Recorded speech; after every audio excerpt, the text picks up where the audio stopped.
ಮನೆಯಲ್ಲಿರೋರು ಎಲ್ಲರೂ ಈ ರೀತಿ ಒಂದೊಂದು ಡ್ರೈ ಫ್ರೂಟ್ಸ್ ಉಂಡೆನ ಡೈಲಿ ತಿನ್ನಬೇಕು. ಮಕ್ಕಳಲ್ಲಿ ಪರಿಪೂರ್ಣ ಬೆಳವಣಿಗೆ ಆಗುತ್ತೆ. ಹಾಗೆ ಅಜ್ಜ ಅಜ್ಜಿ ಅಂದ್ರಲ್ಲಾಗೋ ಬೆನ್ನು ನೋವು, ಸೊಂಟ ನೋವು, ಮೊಣಕಾಲು ನೋವು ಎಲ್ಲ ಕಡಿಮೆ ಆಗುತ್ತೆ. ಬನ್ನಿ ಹೇಗೆ ಮಾಡೋದು ಅಂತ ನೋಡೋಣ.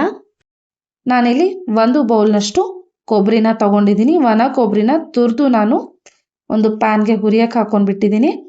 ತುರಿಯೋದ್ರಿಂದ ಸ್ವಲ್ಪ ಬೇಗ ಹುರಿದು ಚೆನ್ನಾಗಿ ಬರುತ್ತೆ, ಟೇಸ್ಟ್ ಕೂಡ ಸಖತ್ತಾಗಿರುತ್ತೆ. ಈ ರೀತಿ ಸ್ವಲ್ಪ ಬ್ರೌನ್ ಕಲರ್ ಆಗೋವರೆಗೂ ಹುರ್ಕೊಂಡ್ರೆ. ಸೊ ಕಲರ್ ಕೂಡ ಚೇಂಜ್ ಆಗಿದೆ. ಇದನ್ನು ಒಂದು ಪ್ಲೇಟ್ಗೆ ತೆಗೆದಿಟ್ಕೊಂಡ್ಬಿಟ್ಟು ಅದೇ ಪ್ಯಾನ್ಗೆ ನಾನು 1 ಟೀ ಸ್ಪೂನ್ ಅಷ್ಟು ತುಪ್ಪನ ಹಾಕೊಂಡ್ಬಿಡ್ತೀನಿ. ಇವಾಗ ಇದಕ್ಕೆ ಒಂದಿಷ್ಟು ಡ್ರೈ ಫ್ರೂಟ್ಸ್ನ ಹಾಕೊಂಡ್ಬಿಡೋಣ. 50 ಗ್ರಾಮ್ನಷ್ಟು ಗೋಡಂಬಿ, 50 ಗ್ರಾಮ್ನಷ್ಟು ಬಾದಾಮ್, 50 ಗ್ರಾಮ್ ಅಕ್ರೋಡ್, 20 ಗ್ರಾಮ್ ಪಂಪ್ಕಿನ್ ಸೀಡ್ಸ್ ಮತ್ತು 20 ಗ್ರಾಮ್ನಷ್ಟು ಒಣ ದ್ರಾಕ್ಷಿನ ತಗೊಂಡಿದ್ದೀನಿ. ಎಲ್ಲವನ್ನು ನಾವು ತುಪ್ಪದಲ್ಲಿ ಚೆನ್ನಾಗಿ ಹುರ್ಕೊಂಡ್ಬಿಡೋಣ. ಈ ರೀತಿ ಹುರಿಯೋದ್ರಿಂದ ಇದರಲ್ಲಿರೋ ಮಾಯಿಶ್ಚರ್ ಕೂಡ ಹೋಗುತ್ತೆ. ಟೇಸ್ಟ್ ಜೊತೆಗೆ ಉಂಡೆ ತುಂಬ ದಿನ ಚೆನ್ನಾಗಿ ಬರುತ್ತೆ. ಮಾಯಿಶ್ಚರ್ ಇದ್ದರೆ ಉಂಡೆ ಬೇಗ ಹಾಳಾಗ್ಬಿಡುತ್ತೆ. ಹಾಗಾಗಿ ಈ ರೀತಿ ಚೆನ್ನಾಗಿ ಹುರ್ಕೊಂಡ್ಬಿಟ್ಟು ನಾನು ಅದನ್ನು ಒಂದು ಪ್ಲೇಟ್ಗೆ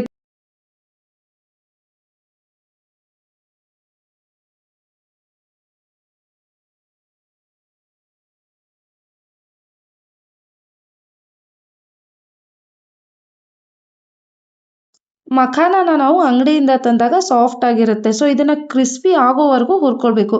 ಒಂದು 10 ನಿಮಿಷ ಫ್ಲೇಮ್ ಸಿಮ್ಮಲ್ಲಿ ಇಟ್ಕೊಂಡು ಹುರ್ಕೊಳ್ಳಿ. ಹೈ ಫ್ಲೇಮಲ್ಲಿ ಇಟ್ಟರೆ ಸೀದೋಗ್ಬಿಡುತ್ತೆ. ಸೊ ಕ್ರಂಚಿ ಆಗೋವರೆಗೂ ನಾವು ಇದನ್ನು ಹುರ್ಕೊಳ್ಬೇಕು. ನೋಡಿ ಈ ರೀತಿ ಪುಡಿ ಪುಡಿ ಆಗಬೇಕು. ಸೊ ಇವಾಗ ಇದು ಪರ್ಫೆಕ್ಟಾಗಿ ಹುರಿದಿದೆ. ಇದನ್ನು ನಾನು ತೆಗೆದಿಟ್ಕೊಂಡ್ಬಿಡ್ತೀನಿ.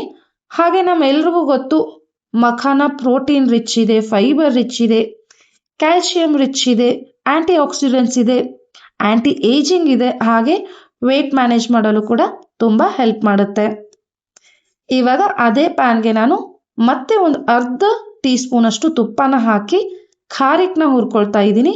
ಒಣ ಖರ್ಜೂರ ಕೂಡ ಅಂತಾರೆ ನೋಡಿ, ಇದು ಖಾರಿಕ್. ಹಾಗೆ ಇದರಲ್ಲಿ ಇನ್ನೊಂದು ವೆರೈಟಿ ಸಿಗುತ್ತೆ, ಅದು ಬ್ಲ್ಯಾಕ್ ಖಾರಿಕ್. ಅದನ್ನು ಕೂಡ ನೀವು ಯೂಸ್ ಮಾಡ್ಬೋದು. ಅದ್ರದ್ದು ಕೂಡ ತುಂಬ ಬೆನಿಫಿಟ್ಸ್ ಇದೆ. ಸೊ ಇದನ್ನು ತುಂಬ ಹೊತ್ತು ಹುರಿಯೋಕ್ಕೆ ಹೋಗಬೇಡಿ, ಇಲ್ಲಾಂದರೆ ಸಾಫ್ಟ್ ಆಗಿಬಿಡುತ್ತೆ, ಗ್ರೈಂಡ್ ಮಾಡೋಕ್ಕೆ ಬರಲ್ಲ. ಹಾಗಾಗಿ 1-2 ನಿಮಿಷ ಹುರ್ಕೊಂಡು ತೆಗೆದ್ರೆ ಸಾಕು. ಇವಾಗ ನಾನು ಅದೇ ಪ್ಯಾನ್ಗೆ 1 ಬೌಲ್ನಷ್ಟು ಗೋಧಿ ಹಿಟ್ಟನ್ನು ಹಾಕೊಳ್ತಾ ಇದ್ದೀನಿ. ಇವಾಗ ಇದನ್ನು ಒಂದು 10 ನಿಮಿಷ ಚೆನ್ನಾಗಿ ಹುರ್ಕೊಂಡ್ಬಿಡೋಣ. ಘಮ ಬರೋವರೆಗೂ ಹುರ್ಕೊಂಡ್ರೆ ಸಾಕು. ಇವಾಗಲೇ ಇದಕ್ಕೆ ತುಪ್ಪನ ಹಾಕಕ್ಕೆ ಹೋಗಬೇಡಿ. ಚೆನ್ನಾಗಿ ಹುರಿದು ಇದರ ಘಮ ಬಂದಾದ್ಮೇಲೆ ಇದಕ್ಕೆ ತುಪ್ಪನ ಹಾಕ್ಕೊಂಡ್ಬಿಡೋಣ. ನಾನು 4 ಟೇಬಲ್ ಸ್ಪೂನಷ್ಟು ತುಪ್ಪನ ಹಾಕ್ಕೊಳ್ತಾ ಇದ್ದೀನಿ. ನೀವು ಮುಂಚೆನೇ ತುಪ್ಪನ ಹಾಕ್ಕೊಂಡ್ಬಿಟ್ರೆ ಬೇಗ ಹಿಟ್ಟೆಲ್ಲ ತುಪ್ಪನ ಕುಡಿದ್ಬಿಡುತ್ತೆ. ಸೊ ಹಾಗಾಗಿ ಮೊದಲಿಗೆ ಚೆನ್ನಾಗಿ ಒಂದು 10 ನಿಮಿಷ ಘಮ ಬರೋವರೆಗೂ ಹುರ್ಕೊಂಡ್ಬಿಟ್ಟು ನಂತರ ಈ ರೀತಿ 4 ಸ್ಪೂನಷ್ಟು ತುಪ್ಪನ ಹಾಕ್ಕೊಂಡ್ಬಿಡಿ. ಆಮೇಲೆ ಮತ್ತೆ ಹುರಿಯೋಕ್ಕೆ ಸ್ಟಾರ್ಟ್ ಮಾಡೋಣ. ಹುರಿತಾ ಹೋದಂಗೆ ನಿಮಗೆ ಗೊತ್ತಾಗುತ್ತೆ, ಇದರ ಕಲರ್ ಕೂಡ ಚೇಂಜ್ ಆಗುತ್ತೆ. ನೋಡಿ ಸ್ವಲ್ಪ ಲೈಟ್ ಗೋಲ್ಡನ್ ಕಲರ್ ಬಂದಿದೆ. ಇವಾಗ ಹಿಟ್ಟು ಪರ್ಫೆಕ್ಟಾಗಿ ಹುರಿದಾಗಿದೆ. ಇದನ್ನು ಎತ್ತಿಟ್ಬಿಡೋಣ. ನೆಕ್ಸ್ಟ್ ಬಂದ್ಬಿಟ್ಟು ಇವಾಗ ಮಿಕ್ಸಿಗೆ ಹಾಕ್ಕೊಂಡ್ಬಿಟ್ಟು ರುಬ್ಕೊಳ್ಳೋದಷ್ಟೇ. ಮೊದಲಿಗೆ ಮಖಾನನ ನಾನು ಮಿಕ್ಸಿ ಜಾರ್ಗೆ ಹಾಕ್ಕೊಂಡು ರುಬ್ಕೊಂಡ್ಬಿಡ್ತೀನಿ. ಫುಲ್ ಪೌಡರ್ ಆಗೋವರೆಗೂ ಹುರ್ಕೊಳ್ಬೇಕು. ನೀವು ಮಖಾನನ ಏನಾದರೂ ಚೆನ್ನಾಗಿ ಹುರಿದಿಲ್ಲ ಅಂದರೆ ಅದು ಪೌಡರ್ ಫಾರ್ಮ್ ಆಗಲ್ಲ. ಸೊ ನೋಡಿ ಈ ರೀತಿ ಪೌಡರ್ ಆಗೋವರೆಗೂ ಹುರ್ಕೊಂಡಿದ್ದೀನಿ. ಇವಾಗ ಇದನ್ನು ಒಂದು ಪಾತ್ರೆಗೆ ತೆಗೆದಿಟ್ಬಿಡೋಣ. ಸೊ ಇದೇ ರೀತಿ 100 ಗ್ರಾಮ್ನಷ್ಟು ಹುರಿದಿರುವಂತಹ ಮಖಾನನ ನಾನು ಪೌಡರ್ ಮಾಡಿ ತೆಗೆದಿಟ್ಕೊಂಡ್ಬಿಟ್ಟಿದ್ದೀನಿ. ಅದೇ ಮಿಕ್ಸಿ ಜಾರ್ಗೆ ಹುರಿದಿರುವಂತಹ ಖಾರಿಕ್ ಅಥವಾ ಒಣ ಖರ್ಜೂರನ ಕೂಡ ಪೌಡರ್ ಮಾಡ್ಕೊಂಡಿದ್ದೀನಿ. ಎಷ್ಟಾಗುತ್ತೋ ಅಷ್ಟು ಪೌಡರ್ ಮಾಡ್ಕೊಳ್ಳಿ. ಹಾಗೆ ಹುರಿದಿಟ್ಕೊಂಡಿರುವಂಥ ಒಣ ಕೊಬ್ಬರಿ ಮತ್ತು ಡ್ರೈ ಫ್ರೂಟ್ಸ್ನ ಕೂಡ ನಾನು ಗ್ರೈಂಡ್ ಮಾಡಿಕೊಂಡು ಹಾಕ್ಕೊಂಡ್ಬಿಡ್ತೀನಿ. ಡ್ರೈ ಫ್ರೂಟ್ಸ್ನ ನಾನು ಫುಲ್ ಪೌಡರ್ ಮಾಡ್ಕೊಳ್ತಾ ಇಲ್ಲ, ಸ್ವಲ್ಪ ಕೋರ್ಸ್ ಗ್ರೈಂಡ್ ಮಾಡ್ಕೊಂಡಿದ್ದೀನಿ. ಡ್ರೈ ಫ್ರೂಟ್ಸ್ ಸ್ವಲ್ಪ ಬಾಯೊಳಗೆ ಬಂದರೆ ಚೆನ್ನಾಗಿರುತ್ತೆ ಅಂತ. ನೀವು ಬೇಕಿದ್ರೆ ಪೌಡರ್ ಫಾರ್ಮ್ ಕೂಡ ಮಾಡ್ಕೊಳ್ಬೋದು. ಇವಾಗ ಹುರಿದಿಟ್ಟಿರುವಂಥ ಗೋಧಿ ಹಿಟ್ಟನ್ನು ಹಾಕ್ಕೊಂಡ್ಬಿಡ್ತೀನಿ. ಹಾಗೆ ನಾನು 1 ಟೀ ಸ್ಪೂನಷ್ಟು ಜಾಯಿಕಾಯಿ ಜಾಪತ್ರೆ ಕೂಡ ಅಂತಾರೆ, ಅದರ ಪುಡಿನ ಹಾಕ್ಕೊಂಡಿದ್ದೀನಿ. ನೀಟಾಗಿ ಒಂದ್ಸಾರಿ ಮಿಕ್ಸ್ ಮಾಡ್ಕೊಂಡ್ಬಿಡ್ತೀನಿ. ನಿಮಗೆ ಬೆಲ್ಲನೂ ಬೇಡ, ಹಾಗೆ ಫುಲ್ ಶುಗರ್ ಫ್ರೀ ಬೇಕಂದರೆ ನೀವು ಇದಕ್ಕೆ ಖರ್ಜೂರನ ಕೂಡ ಹಾಕ್ಕೊಳ್ಬೋದು. ಬಟ್ ನಾನು 1 ಬೌಲ್ನಷ್ಟು ಬೆಲ್ಲನ ತಗೊಂಡಿದ್ದೀನಿ. ಇದಕ್ಕೆ 3 ಟೀ ಸ್ಪೂನಷ್ಟು ನೀರನ್ನು ಹಾಕ್ಕೊಂಡು ಬೆಲ್ಲನ ಕರಗಿಸ್ಕೊಂಡ್ಬಿಡೋಣ. ನಿಮಗೆ ಜಾಸ್ತಿ ಸಿಹಿಯಾಗಿ ಬೇಕಿದ್ರೆ ನೀವು 2 ಬೌಲ್ನಷ್ಟು ಬೆಲ್ಲನ ಕೂಡ ಹಾಕ್ಕೊಳ್ಬೋದು. ಹಾಗೆ ಸ್ವೀಟ್ ಬೇಡ, ಬೆಲ್ಲನೇ ಬೇಡ ಅಂದರೆ ನೀವು ಇದಕ್ಕೆ ಖರ್ಜೂರನ ಹಾಕಿ ಕೂಡ ಉಂಡೆನ ಕಟ್ಕೊಳ್ಬೋದು. ನಾನು ಆಲ್ರೆಡಿ ಖರ್ಜೂರನ ಹಾಕಿ ಡ್ರೈ ಫ್ರೂಟ್ಸ್ ರೋಲ್ ಅಂತ ಮಾಡಿದ್ದೀನಿ, ಅದರ ವಿಡಿಯೋ ಕೂಡ ಇದೆ, ಅದನ್ನು ಕೂಡ ನೀವು ನೋಡ್ಬೋದು.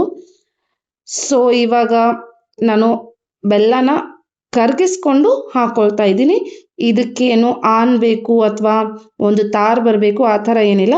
ಸುಮ್ಮನೆ ಬೆಲ್ಲ ಕಂಪ್ಲೀಟಾಗಿ ಕರಗಿದ ಮೇಲೆ ಈ ರೀತಿ ಪ್ರಿಪೇರ್ ಮಾಡಿರುವಂತಹ ಒಂದು ನಾವು ಡ್ರೈ ಫ್ರೂಟ್ಸ್ ಏನು ಪುಡಿನ ಮಾಡಿ ಇಟ್ಕೊಂಡಿದ್ವಲ್ವ ಅದಕ್ಕೆ ಹಾಕ್ಕೊಂಡ್ಬಿಟ್ಟು ಮಿಕ್ಸ್ ಮಾಡ್ಕೊಳ್ಬೇಕು. ಸ್ವಲ್ಪ ಬಿಸಿ ಇದೆ, ಸ್ವಲ್ಪ ತಣ್ಣಗಾಗ್ಬಿಡಲಿ. ಹಾಗೆ ನಾನು ಮಾಡೋ ರೆಸಿಪೀಸ್ ನಿಮ್ಗೆ ಇಷ್ಟ ಆದರೆ ಮರೀದೆ ಲೈಕ್, ಶೇರ್ ಆ್ಯಂಡ್ ಸಬ್ಸ್ಕ್ರೈಬ್ ಕೂಡ ಮಾಡ್ತಾಯಿರಿ. ಸೊ ಸ್ವಲ್ಪ ತಣ್ಣಗಾಗ್ಬಿಡಲಿ, ಬಿಸಿ ಇದೆ ತುಂಬ. ಸ್ವಲ್ಪ ತಣ್ಣಗಾದ್ಮೇಲೆ ಇದನ್ನು ಕೈಯಿಂದ ನೀಟಾಗಿ ಮಿಕ್ಸ್ ಮಾಡ್ಕೊಂಡ್ಬಿಡೋಣ. ಈ ರೀತಿ ಸ್ವಲ್ಪ ಕೈಯಿಂದ ಚೆನ್ನಾಗಿ ಮಿಕ್ಸ್ ಮಾಡ್ಕೊಂಡ್ಬಿಟ್ರೆ ಉಂಡೆ ಕಟ್ಟೋಕ್ಕೆ ಈಸಿ ಆಗುತ್ತೆ.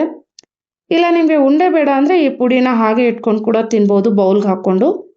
ಬಟ್ ಉಂಡೆನ ಕಟ್ಟಿಟ್ಕೊಂಡ್ರೆ ತಿನ್ನೋಕ್ಕೂ ಚೆನ್ನಾಗಿ ಅನಿಸುತ್ತೆ.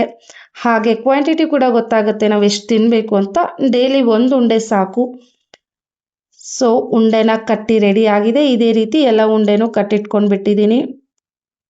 ಹೆಲ್ದಿ ಆಗಿದೆ, ದೇಹಕ್ಕೆ ಬೇಕಾಗಿರೋ ಎಲ್ಲ ಪೌಷ್ಟಿಕಾಂಶಗಳು ಇದರಲ್ಲಿದೆ. ಸೊ ನೋಡಿ, ಒಂದನ್ನು ಬ್ರೇಕ್ ಮಾಡಿ ತೋರಿಸ್ತೀನಿ. ಎಷ್ಟು ಸಾಫ್ಟಾಗಿ ಚೆನ್ನಾಗಿ ಬಂದಿದೆ. ಟ್ರೈ ಮಾಡಿ ನೋಡಿ, ನಿಮಗೂ ಕೂಡ ಖಂಡಿತ ಇಷ್ಟ ಆಗುತ್ತೆ.